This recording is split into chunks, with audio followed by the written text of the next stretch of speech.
Dead on arrival na sa paggamutan ng isang lalaki habang 4 pa ang sugatan matapos tamaan ng ligaw na bala kasunod sa walang habas na pamamaril ng isang punong barangay kasabay sa kapistahan ng isang purok sa National Highway, Barangay Baguntapay, Mlang, North Cotabato.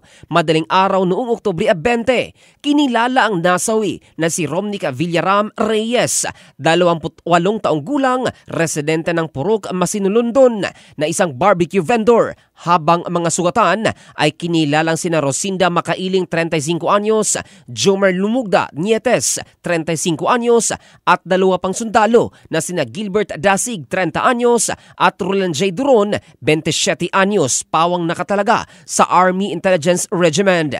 Sa ulat mula sa Mlang Municipal Police Station, masaya pang nagdiwang ang mga residente nang bigla na lamang umanong nagpaputok ng kanyang baril ang sospek na si Barangay Kapitan Ivan Roy Makantan kasama ang 3 pang mga kasamahan, dahilan para tamaan ang mga biktima, kabilang ang nasawing si Reyes na nagtitinda lang ng barbecue sa lugar.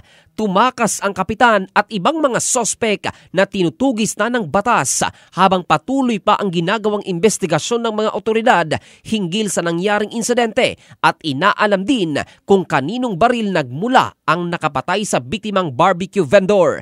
Mahaharap sa patong-patong na kaso ang punong barangay na kumakandidato din bilang konsihal sa bayan ng Mlang.